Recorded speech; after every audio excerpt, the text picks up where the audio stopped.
Oke sahabat, jadi ini ciri-ciri air kolam ikan lele yang sehat ya. Dimana walaupun ini banyak ikannya, tapi airnya itu tetap hijau bening ya. Dan ini tidak bau sama sekali.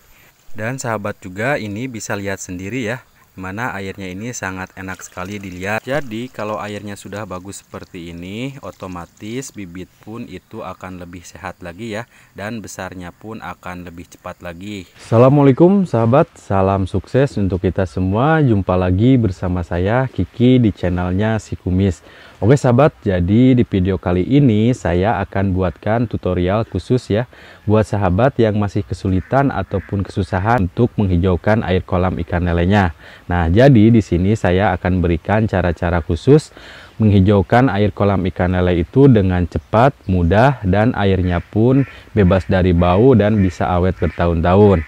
Nah, namun sebelum saya lanjut ke pembahasannya, seperti biasa, buat sahabat yang baru menemukan channel ini, silahkan subscribe dulu di bawah ini ya, agar channel ini bisa semakin berkembang lagi dan bisa memberikan informasi yang bermanfaat lagi buat sahabat. Dan jangan lupa juga sahabat tekan like dan tombol loncengnya juga, agar sahabat bisa mengetahui video-video selanjutnya dari channel Si Kumis. Oke sahabat, jadi untuk menghijaukan air kolam ikan itu, kalau menurut pengalaman saya di sini sangat penting ya, apalagi yang kita budidayakan itu ikan lele. Setahu saya ikan lele itu tidak mempunyai sisit ya. Jadi kalau ikan lele kita budidayakan di air kolam yang jernih, itu biasanya ikan pun akan rentan terhadap serangan penyakit ya, seperti kulitnya mengelupas, banyak bercak putih, dan nafsu makan ikan yang turun. Jadi beda lagi kalau misalkan sahabat budidaya ikan lelenya itu di air yang hijau tapi tidak berbau ya, itu otomatis pertumbuhan bibit pun akan lebih cepat lagi besarnya dan tidak rentan terhadap serangan penyakit. Nah, jadi di sini saya mempunyai beberapa cara ya untuk menghijaukan air kolam ikan lele itu dengan mudah dan cepat, dan airnya pun tidak berbau, bisa awet hingga bertahun-tahun. Nah, untuk cara yang pertama, sahabat bisa menggunakan fermentasian air kolam itu dengan kotoran domba ya. Jadi sahabat tinggal ambil aja kotoran domba secukupnya, lalu sahabat tinggal tuangkan aja ke dalam karung ya, ikat lalu kita simpan ke air kolam yang kita mau fermentasi.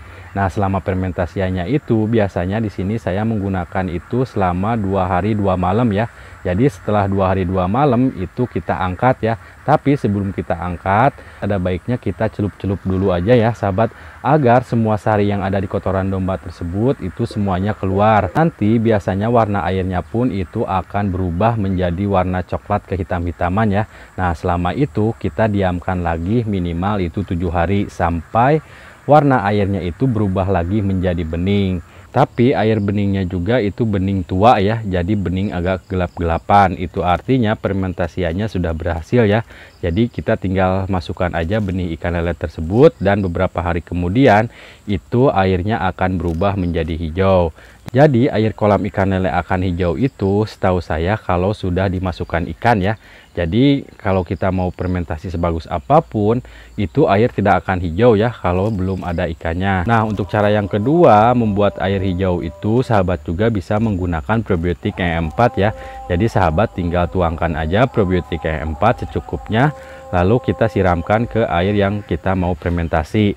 Dan itu sama ya sahabat, kita diamkan paling tidak 7-10 hari ya. Dan setelah kita isi ikan, itu airnya pun akan sama ya sahabat, hijau. Nah, kalau misalkan sahabat tidak mempunyai kotoran domba, sahabat tidak mempunyai probiotik E4, sahabat juga bisa menggunakan daun pisang ya. Dimana daun pisang ini bisa menghijaukan air kolam ikan lele yang dihasilkan dari getah daun pisang tersebut. Jadi sahabat tinggal ambil aja daun pisang, kita taruh di kolam, dan kemudian hari itu airnya pun sama ya, akan menjadi hijau. Nah, untuk cara yang keempat membuat air kolam ikan lele menjadi hijau itu tidak menggunakan bahan apapun, itu juga bisa ya sahabat. Jadi sahabat tinggal isi air kolam, lalu sahabat diamkan 1 malam, lalu sahabat isi dengan bibit ya. Biasanya itu beberapa hari kemudian juga airnya akan hijau. Nah, untuk nomor 5 ini hal yang paling penting yang perlu sahabat ketahui ya. Jadi gimana caranya setelah air kolam ikan lele kita berwarna hijau, itu airnya akan tetap hijau, tetap sehat, dan tidak berbau meskipun sudah banyak ikannya. Jadi untuk hal yang pertama, kalau air kolam ikan lele sahabat mau tetap hijau, airnya mau tetap sehat, dan airnya pun tidak berbau dan bisa awet bertahun-tahun, sahabat yang pertama harus melakukan fermentasian secara matang ya. Jadi jangan melakukan fermentasi itu secara terburu-buru ya. Misalnya sahabat melakukan fermentasian baru 2-3 hari ya. Setelah itu sahabat melakukan tebar benih. Nah, kalau menurut saya itu salah besar ya. Karena fermentasian selama 3 hari itu menurut saya belum cukup ya.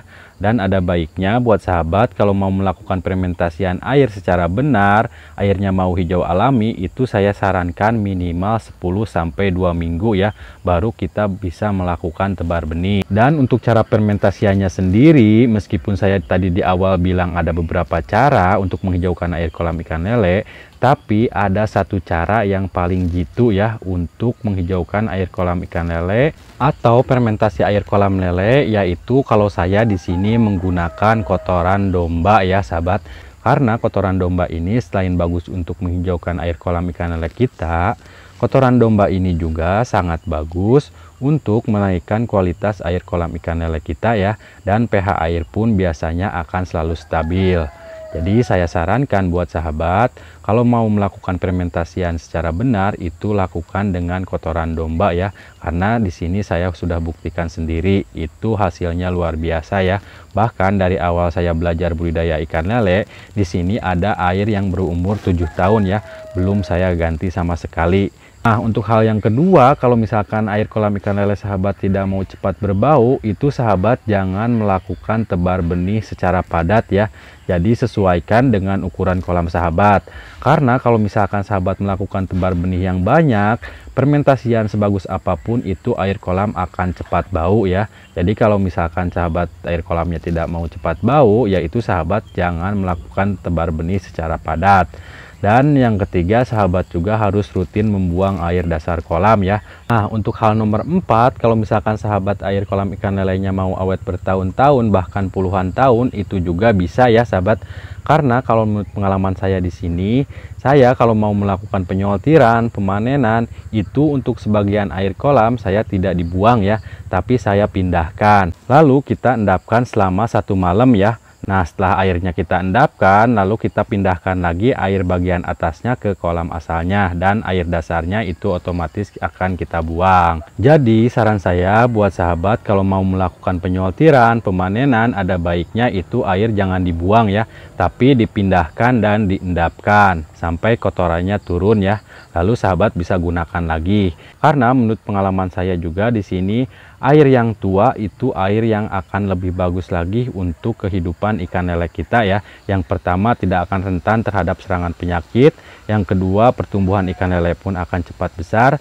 Yang ketiga, air pun itu tidak akan cepat rusak apalagi berbau. Oke sahabat, jadi sekian dulu video dari saya. Semoga bermanfaat. Assalamualaikum warahmatullahi wabarakatuh.